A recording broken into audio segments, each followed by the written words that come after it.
the two kinds of love that we should do: to love God above all, and to love our neighbor as ourselves.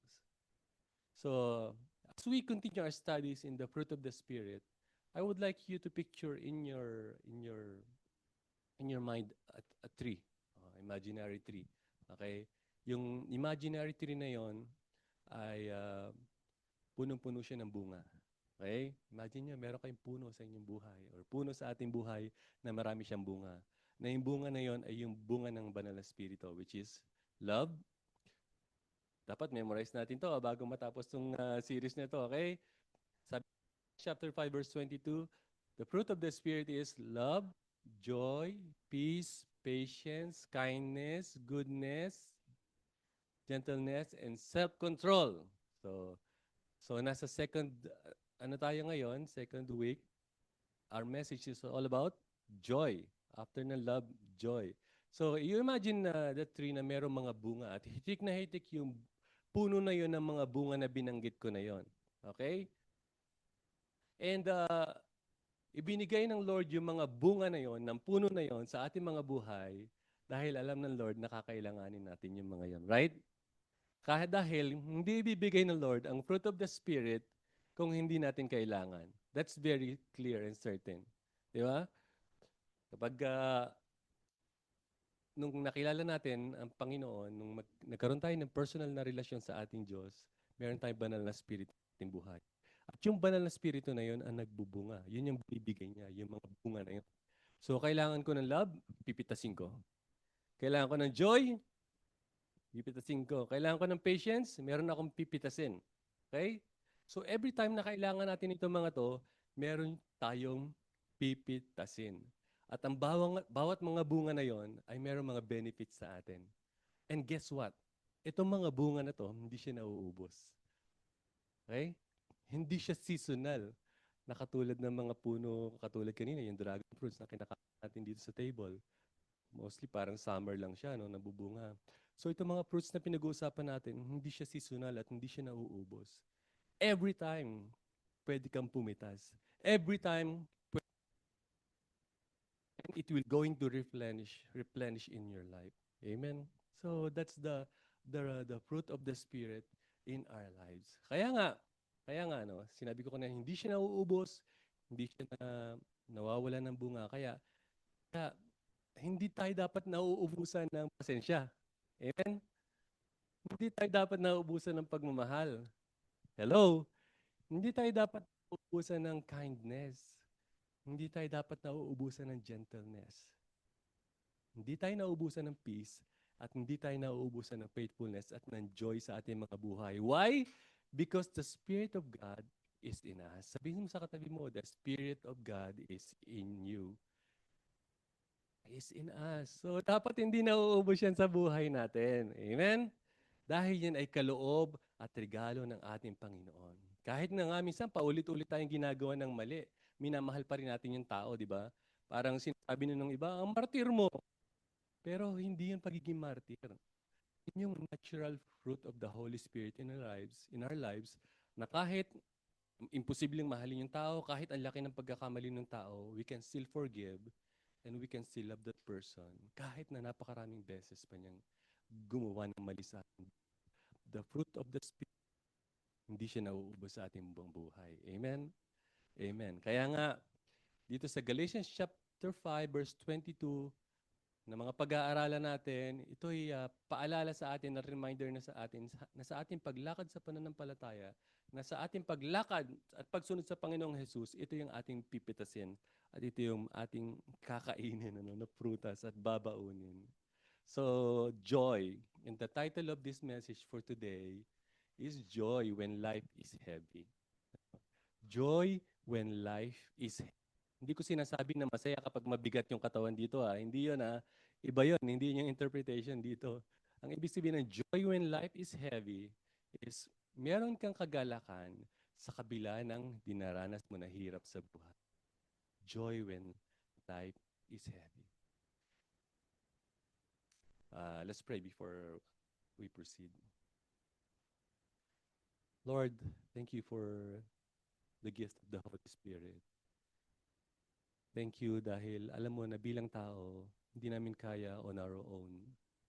Hindi namin kayang lampasan lahat ng mga pagsubok dumating sa amin. Hindi namin kayang lahat mapagtagumpayan ang mga problema at suliranin at mga bagay na nagdi-distort sa amin o sumisira sa aming paglakad sa aming Kristiyanong pamumuhay.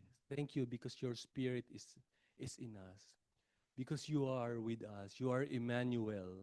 God is with us. And I pray, Lord, as we study this fruit of the Holy Spirit, ito'y makita sa aming buhay, Panginoon, na magawa namin ang nais ng Espiritu, hindi kung ano yung nais ng laman or ng katawan. We pray, Lord, for wisdom and grant us, Lord, your servant, the wisdom that I need to deliver your message, Panginoon. And sa inyong mga salita namin maririnig, buksan mo ang aming puso, Panginoon. Alisin niyo po yung mga bagay na nakakapag-distract sa aming mga isip, sa aming damdamin, sa aming mga puso, upang hindi namin marinig ang mensahe mo at hindi namin masunod ang kalooban mo. Salamat po sa pangalan ng Panginoong Jesus. Amen. Amen. So, meron akong awit nung bata pa ako or nung bago pa akong Kristiyano na lagi kong naririnig at lagi ko rin kinakanta. Ganito yung kanta. Siguro kung alam niyo to, sabihin niyo. Ang buhay ng Kristiyano ay masayang tunay, masayang tunay, ang buhay ng Kristiyano ay masayang tunay, laging, hindi nyo alam yung mga nasa online, alam nyo Isa pa, ang buhay ng Kristiyano ay masayang tunay, masayang tunay, masayang tunay, ang buhay ng Kristiyano ay masayang tunay, laging masayang tunay. Alam nyo, to some or to many na nakikinig ng kanta na yon na hindi pa Kristiyano, that song sounds like crazy. Right? Parang iisipin nila, nababaliw na yata itong mga Kristiyano na to. Why? Paano ka magiging masaya, tunay, kung ikaw ay walang pera or kapos sa pera? Hindi yata ito problema ni Jimbo. Paano ka magiging maligaya kung merong lumalait or umuusig sa iyong pananampalataya? Paano ka magiging masaya kung hindi fair or unfair ang treatment ng iba sa'yo? Masaya ba yon? That's why people think Christianity is insanity or parang kabaliwan. Ano? Naisip niyo ba yon? Kung tatanungin kita ngayon, kaya mo bang sagutin without a doubt na masaya ang buhay ng isang Kristiyano? Ha? Without a doubt. Masaya ba ang buhay ng isang Kristiyano? Amen. Amen. Well, in fact, mga kapatid, hindi naman talaga ipinangako ng Diyos na aalisin niya lahat ng problema sa ating buhay. Right? May problema tayo habang nandito tayo sa mundo. Hindi aalisin ng Diyos ang lahat ng problema sa ating buhay nung sumunod tayo sa Kanya. Ngunit ang pangako niya, bibigyan niya tayo ng katakan, joy, na harapin ang pagsubok ng buhay. He will give us joy when life is heavy. He will give us joy when life is heavy. What is the biblical joy? So let's open our Bible in Philippians chapter 4, verse 4. And very short verse lang ito. Philippians chapter 4, verse 4.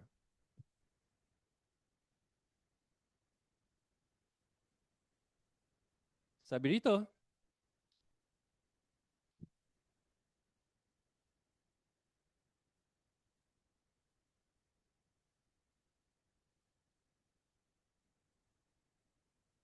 Philippians chapter 4, verse 4, rejoice in the Lord always. I will say it again, rejoice. Let me continue. Your gentleness be evident to all. The Lord is not anxious about anything, but in everything, by prayer and petition with thanksgiving, present yourselves to God, or request to God. God, which transcends all understanding, God, and your minds in Christ Jesus. I would like to focus on the first verse na binasa ko. Rejoice in the Lord always. I will say it again, rejoice. Tuwing kailan tayo natutuwa o nagagalak? Tayo mga OFW, masaya tayo kapag may sahod. Number one, ano, ang bibilis. Ano, masaya tayo kapag merong bukod sa sahod, increase, right? Masaya tayo kapag merong promotions. Siyempre, ano. Masaya tayo kapag alam natin na safe ang ating mga family sa Pilipinas. Tayo dito, hindi tayo nakaka-experience ng mga malalakas na bagyo. Sunstorm meron. Pero lately sa Pilipinas, sunod-sunod ang lindol, di ba? And we are glad or happy na mababalitaan natin na sila ay ligtas at hindi napapahamak yung mga family members natin. Masaya tayo kapag mayroong mga ng bakasyon, right? Right, Jimbo and Erika? Masaya yan. Kaya nga mamaya, pray natin sila sa kanilang pag-travel, pauwi ng Pilipinas. Planned vacation, masaya. Pero yung mga unplanned na uuwi ka dahil merong emergency sa Pilipinas, hindi yung masaya. Right? But yung mga planned vacation na katulad nito, 3 years in the making, 2 years in the making, pinaghandaan nila, kaya masaya yung mga yan. Kaya yung mga nasa Pilipinas po dyan, meron ba dyan? Naghanda na kayo sa pagdating ni Jimbo. Darating na ang bagyo. Masaya tayo kapag mayroong mga special occasions and surprises, di ba? Sa birthday, yan. Yung mga magbe-birthday dyan, baka nag-expect ng surprises. So, masaya sila kapag tayo, kapag nakakatanggap ng mga regalo, di ba? Kapag meron tayong additional member sa family, let's say merong bagong baby, merong bagong sasakyan, bagong gamit, properties, masaya tayo kapag merong mga bago. Kapag malulusog yung katawan natin at wala tayong sakit, masasaya tayo, di ba? Kanina, pag gising ko, si Riel, excited siya. Tinawag niya ako, Daddy, I want to share the good news na mataas yung grade ko sa online schooling. At masaya ako dahil nakikita ko na mataas ang grade ng aking anak. Si Jarel, ako nag-grade yan, kaya mataas ang grade niyan. So, marami pa mga bagay na nagpapasaya sa atin, ano? But don't get me wrong, hindi masama na sumaya tayo dito sa mga bagay na ito, right? Hindi masama na sumaya tayo dito. But ano, but and I believe this is God's will for us to experience these things. But more so, God wants us to experience joy that is not just based on positive circumstances. Yung mga pinanggit ko ha, but because of God and His character. Alam niyo, yung joy na bunga ng Espiritu dito sa ating pag-uusapan, hindi lang siya nakabase dun sa mga positive circumstances. Ito yung joy na mas malalim kesa roon. Ano? Ito yung joy na mas malalim na kesa roon na kung saan nagiging masaya ka kahit hindi na maganda yung circumstances. That's the joy that we are going to study today. What is the biblical joy? Point number one, true joy comes from God and not from the earthly circumstances. Ang totoong kagalakan ay nanggagaling sa Diyos at hindi kung sa ang mga material na bagay o mga earthly circumstances na kayang ibigay nitong mundo.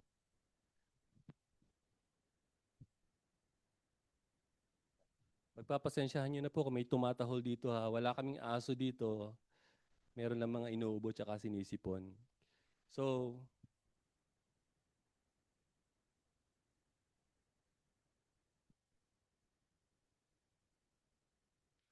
ulitin ko yung point number one. True joy comes from God, not from earthly circumstances. Sabi sa binasa nating talata, rejoice in the Lord always. Again, I will say rejoice. In the Lord. Okay, in the Lord.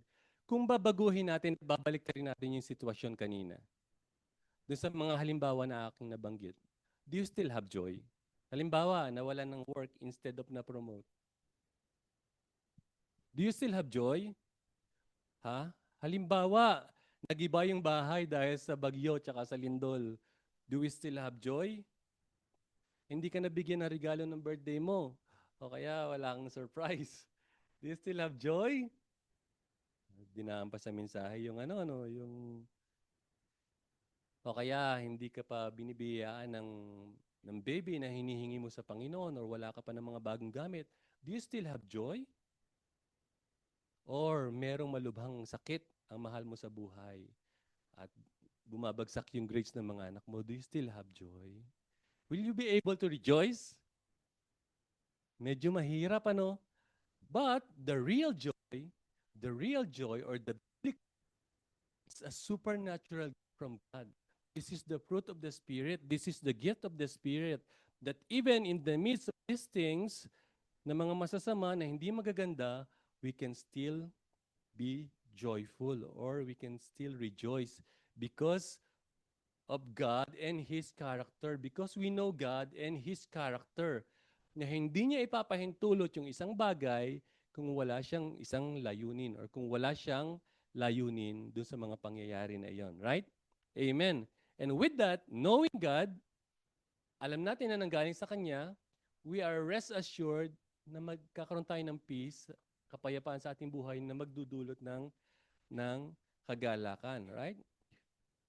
Biblical joy or joy is not like happiness. Okay? Happiness, ibig sabihin ng happiness, it depends on what is happening. Okay? So, yun ang pagkakaiba ng joy sa happiness. Happiness depends on what is happening. Halimbawa, tayo ngayon, masaya tayo na magkakasama tayo. That is happiness. But after naghiwa-hiwalay tayo, mag-isa ka na lang, maalala mo yung problema, malungkot ka na. That is happiness. Okay? Depend your feelings on what is happening. But joy is different. Ano? Even if may problema ka, even if wala kang pera, even if may suliranin ka sa buhay, you have joy in your heart because you know who God is in your life. Amen? My question to you is, do you know God life? Or kinikilala ba natin ang Diyos sa atin pong mga buhay? Take note po yung mga salitang always and again sa Philippians chapter 4 verse 4. Always and again, rejoice in the Lord always and again say rejoice. Ito yung mga salita na paulit-ulit o palagian. Always and again. Okay? Ang sumulat ng aklat ng Pilipos ay walang iba kundi si Apostle Paul. At itong Philippians ay tinatawag na the Epistle of Joy. Okay? The Epistle of Joy o mga sulat na mayroong kagalakan sa puso na sinulat ni Paul. But guess what? Guess what? Hindi maayos ang condition ni Paul. Hindi siya comfortable nung sinulat niya itong mga sulat na ito. Okay? Hindi siya nasa isang aircon na lugar na nagsusulat na mayroong pakape-kape na nag-i-Starbucks na nasa ganun ang situation ni Paul. Pang sinusulat niya itong letter na to. Alam niyo kung anong situation ni Paul? Sinulat niya ito while he was in Roman prison. Nasa kulungan siya, despite of chains, despite of repeatedly use the words joy and rejoice to encourage the Philippians to do the same. Right? Madaling mag-rejoice kung maganda o maayos yung kapaligiran. But here, iba yung setting ni Paul. Paul is our example here. That even in the midst of sufferings, even in the midst of in prison, nakasulat siya ng letter. At ang tema pa, Christians, believers, you should or we should rejoice in the Lord always. That is what God is telling to us right now. May pinagdadaanan ka bang mabigat? Ngayon sa buhay mo? Hello, hindi mo kailangan mok. We just need to trust God. And when we do that, at kinilala natin siya, mag-overflow yung character, attitude of being rejoice. Nagre-rejoice tayo. Sabi dito, also his affliction as a way to glorify God and advance His gospel. Instead na mag-murmur si Paul, instead na mag-give up, instead of magreklamo siya sa Diyos, ginamit niya yung mga sufferings, circumstances ng kanyang buhay to glorify God and advance gospel. He was able to endure his struggles by focusing on his relationship with Christ, the eternal hope he had in him. That's the first and foremost that we need to understand and we need to recognize that the true joy comes from God. Okay? And every time na parang mawawala yung joy sa puso natin, babalikan natin yung ating personal na relationship ng Jesus. Because that will reminds us of the joy na ating tinanggap buhat sa ating Panginoong Jesus. Book of Acts chapter 16, this is story about Paul and Silas. Bago pa lang Christian dito si Paul. At kung bubuksan niyo yung Bible sa Acts chapter 16, nakulong dito si Paul at si Silas dahil sa pangangaral ng salita ng Panginoon. Sabi sa Acts chapter 16 verse 25 to 26, about midnight, Paul and Silas were praying and singing hymns to God. And the prisoners were listening to them. Suddenly, there was such a violent quake that the foundations of the prison were shaken.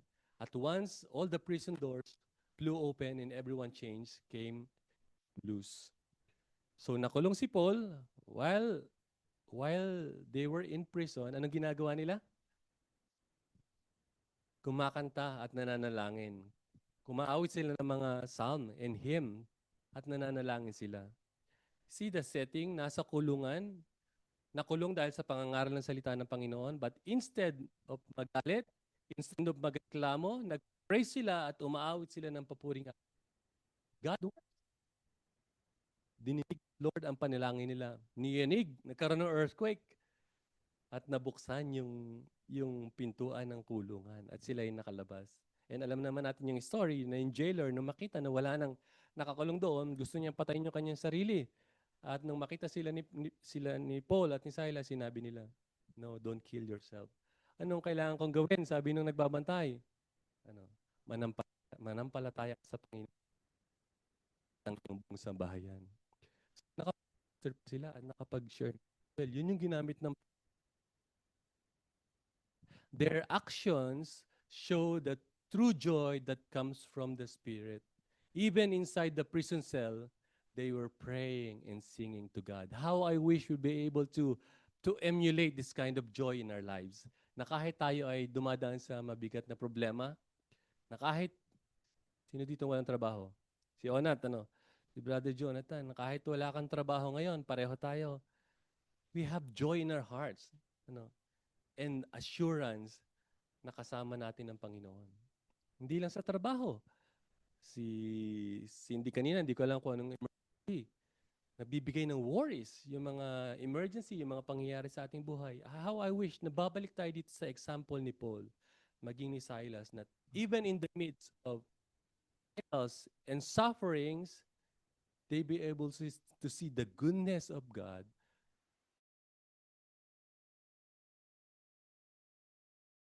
doon sa mga pangyayari na yon at mapapupurihin siya sa ating mga buhay. Amen? So what's the point number 1? Lesson? If true joy from God and not from the earthly as is to God and to know God's word daily. Let us not seek the joy of this world. Marami mga bagay ang mundo na inaalok na temporary joy, right? Hello? Tayo mga OFW, hello? Marami mga temporary joys na alok ng mundo. Sa Pilipinas, alam ko meron din kayo. But sabi dito, the true joy comes from God and not from the earthly circumstances. That's why we should know God and His words. We should know Him more and know Him daily. Alam niyo, pinag-aaralan natin yung Book of Kings ngayon about King Solomon. Si King Solomon, nung time niya, pinakamatalino, pinakamayamang hari. Right? Pero alam niyo, ang sinabi niya sa kanyang isang, everything is meaningless. Everything is meaningless. Ang kayamanan, ang karunungan, everything is meaningless. If you don't recognize God in your life. Amen? So kung ginugol mo maraming pera dito sa UAE at hindi mo naman nire-recognize ang Diyos sa buhay mo, baliwala lahat yan. Hindi yan ang magbibigay sa iyo ng totoong kagalakan. Hindi ang iPhone 17 Pro Max ang magbibigay sa iyo ng kagalakan. Magandang bahay, hindi ang magandang bisikleta, hindi ang magandang sasakyan, or magandang pamilya ang magbibigay sa iyo ng kagalakan. Sino ang magbibigay ng totoong kagalakan? Ang Diyos. Ang personal na relasyon mo sa Diyos. Sabi ni King David, si King David, siya yung tatay ni Solomon, right? Baka nabaliktad ko na. Tama? Tama, hello? Oh, tama, may nag-thumbs up. Sabi sa Psalms chapter 4 verse 7 na sinabi ng tatay ni Solomon, buksan po ninyo yung mga Bible. Psalm chapter 4 verse 7. Dito, or sabi dyan, you have put more joy in my heart than they have when their grain and wine abound. Ulitin ko. You have put more joy in my heart than they have when their grain and wine abound. In-express dito ni David yung kanyang contentment in the midst of distress and conflict. He recognized that the joy God's give, or that the joy God gives is far superior than to any worldly happiness. So nabanggit dito yung grain and wine. During that time, kapag ikaw ay sagana sa grain at saka sa wine, it symbolizes abundant living. Okay? So ngayon, sabihin natin sagana ka sa pera or meron kang malalaking company, parang ganon. So that time, wine and grain represents the peak of material prosperity in the ancient agrarian history. Yan, alam ni Joms. But sinasabi ni David dito, kausap niya ang Panginoon in prayer, Lord, nilagay mo sa puso ko, you have put more joy in my heart. Sinasabi niya, knowing King David, yung joy ay mas mahalaga para sa kanya, mas mahalaga kaysa sa grain or sa wine. Yung joy ay mas mahalaga kaysa material prosperity para kay King David. He declares that joy in his heart from God is far greater than the material things that he has. Heart check. Heart check mga kapatid. Is your heart heavy right now? Katulad ng pinagawa ko sa inyo last week. How's your heart? Heart check. Is your heart heavy right now? He's giving us an antidote. And it's only 3 letters. Ano yun? J-O-Y. Joy. And it can be used not just 3 times a day. It can be used where you need it. Galatians 5 verse 22. List joy as the most us as we yield in God's presence. Laki, magbubunga yung joy o yung kagalakan sa ating mga puso as we yield to God's presence. As we yield to God's presence. Jesus, di ba? John chapter 15. Jesus is the vine. The Spirit works in us to produce this overflowing gladness. The more na nilalapit natin yung ating sarili sa Diyos, sa Kanyang mga salita, the more na kinikilala natin ang Diyos sa ating mga buhay, mas lalong magbubunga sa atin ang kagalakan. Amen? Tinan mo yung katabi mo, lagi ba nakangiti yan? Ibig sabihin, lagi niyang nilalapit ang sarili niya sa Diyos. Lagi niyang kinikilala ang Diyos sa kanyang buhay. The more we draw near to God, the more joy we will experience. Why? Because the true joy comes from the earthly circumstances. Number 2, dalawa lang po ito, kaya wag na kayong, hindi ko na ito pakakahabaan. Number 2, the pursuit of joy is an active choice. Okay? The pursuit of joy is an active choice.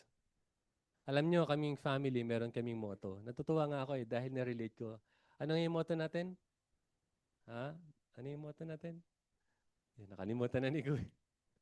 Meron kaming motto na lagi namin sinasabi, we choose joy. Sabihin nga natin, we choose joy or I choose joy. Sabihin niyo nga, I choose joy. Yan. A joyful life does not happen by accident. It is a battle fought daily. Amen? So yung joy, sabi dito, is a battle fought daily. Hindi lang siya nasa isip mo. Okay?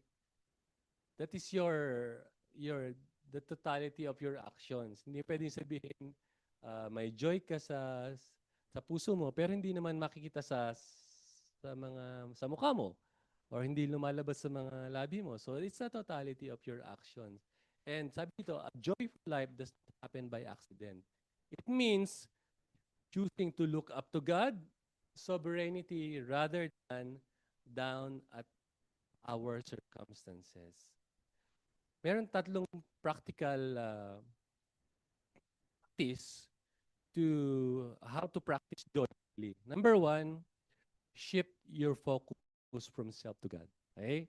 Number one, how we'll be able to practice joy daily in our lives. Number one, shift your focus from self to Christ.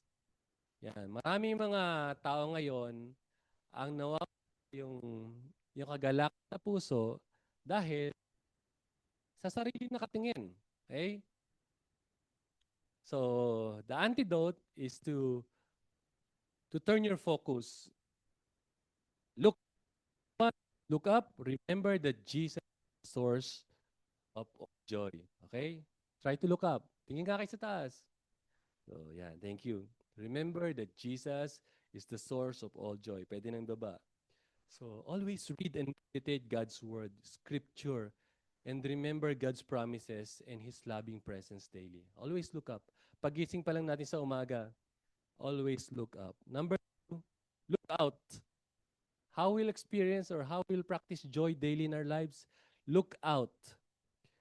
Sabi dito, pag sinabi nating look out, we should focus on the interests of others instead of our own. After nating mag-look up, look out. Okay? Pag tinignan natin yung ibang tao,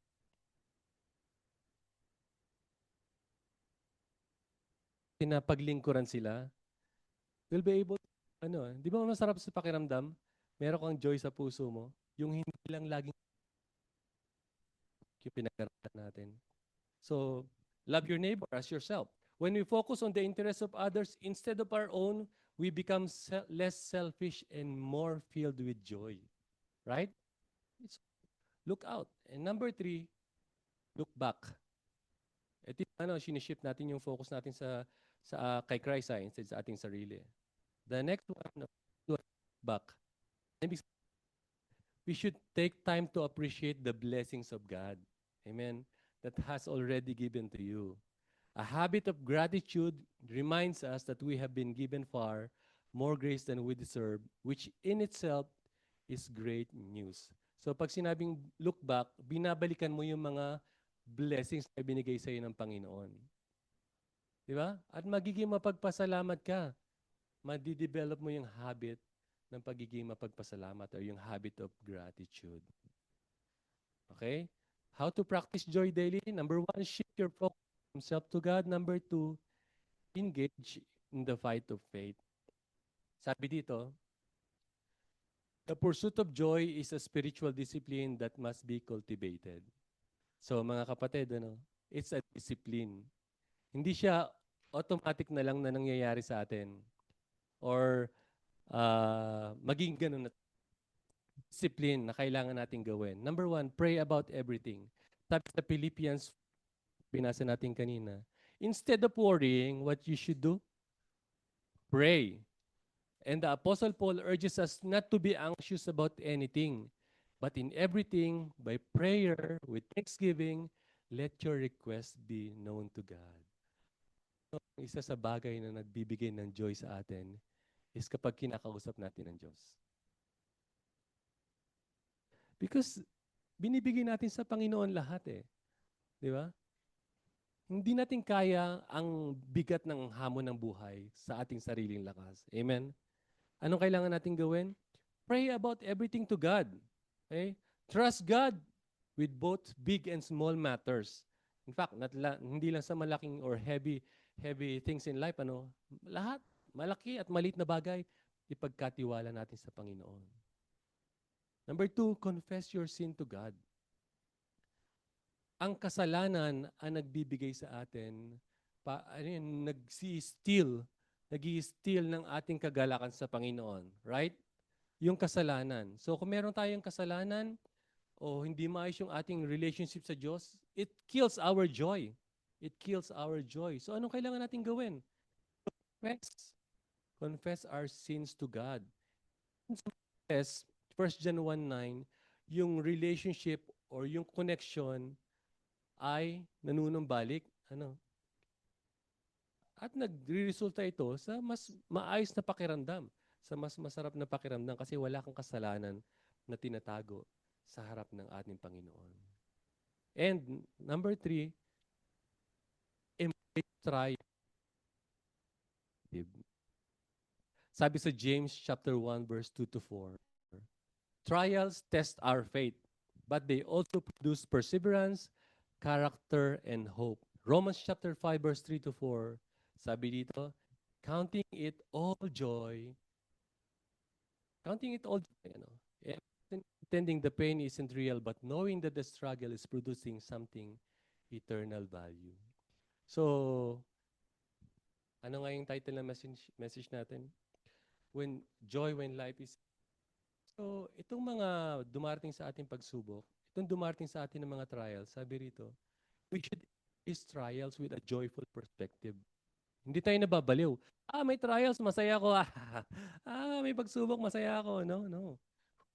With a joyful perspective na trials na dumarating sa'yo, at gagamitin yan ng Panginoon to exercise your muscles. Yan.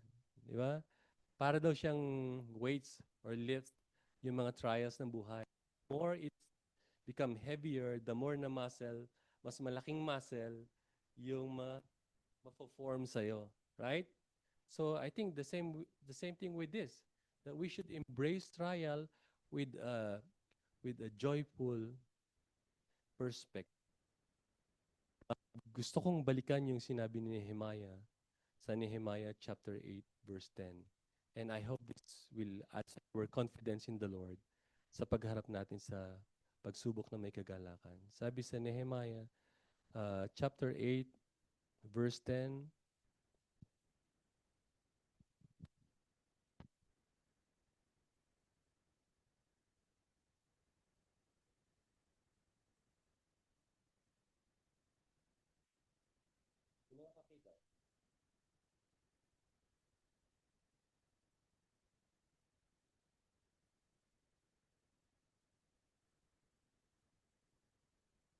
Nehemiah chapter 8 verse 10.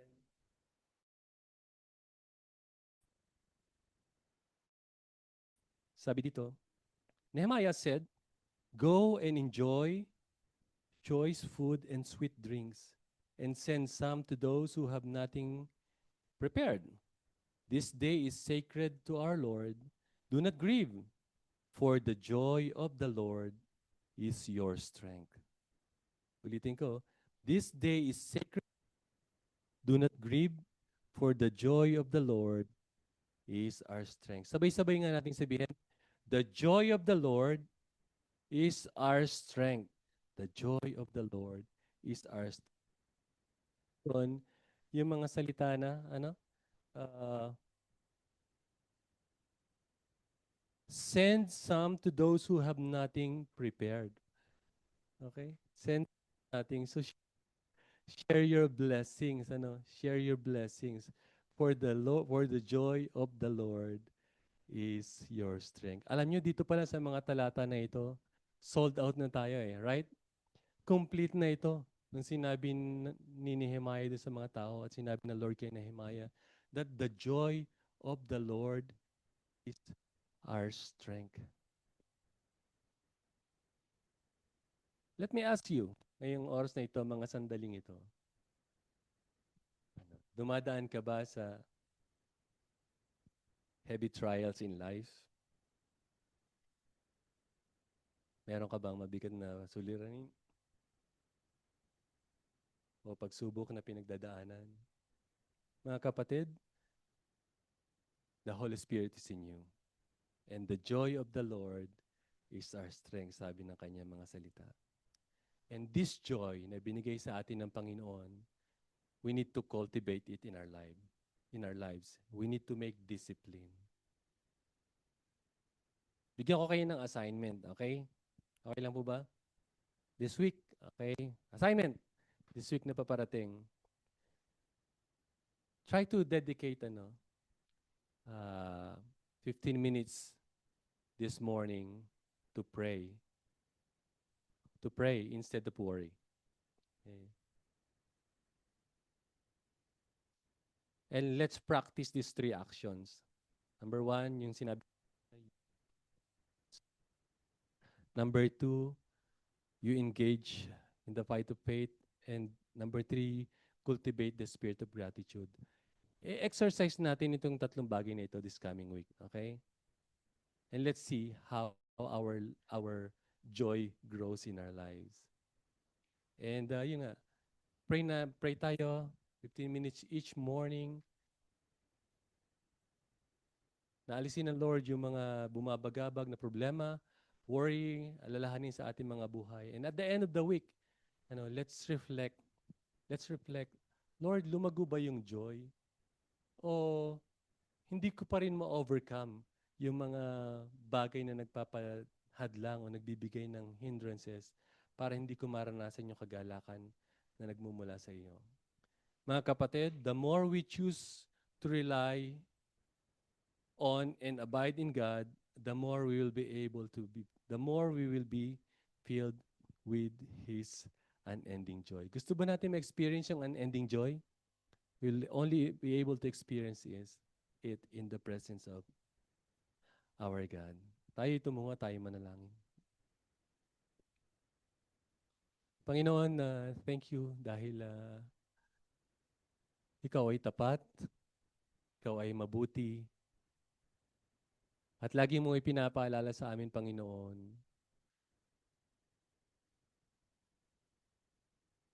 na maaari kami maging maka-experience ng kagalakan sa inyo, Panginoon.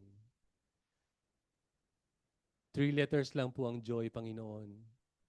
Pero maraming pagkakataon, hindi namin ito nararanasan at hindi namin napipitas yung bunga ng Espiritu sa aming mga buhay.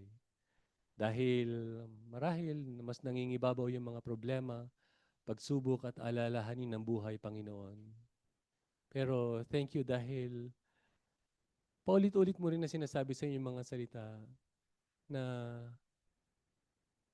lagi mo kaming pinaanyayahan, binibigyan ang inyong paanyaya na magala kami sa iyong presensya, Panginoon. Ang amin pong panalangin, pasaganain niyo po ang kagalakan sa aming mga buhay. Sa aming personal na buhay, kahit kami nag-iisa, kahit wala kami sa church, sa aming mga pamilya, Panginoon, kahit maraming problema, kahit maraming mga kakapusan, kahit maraming suliranin, Panginoon, ay kilalanin ka namin na Diyos na may hawak ng mga problema.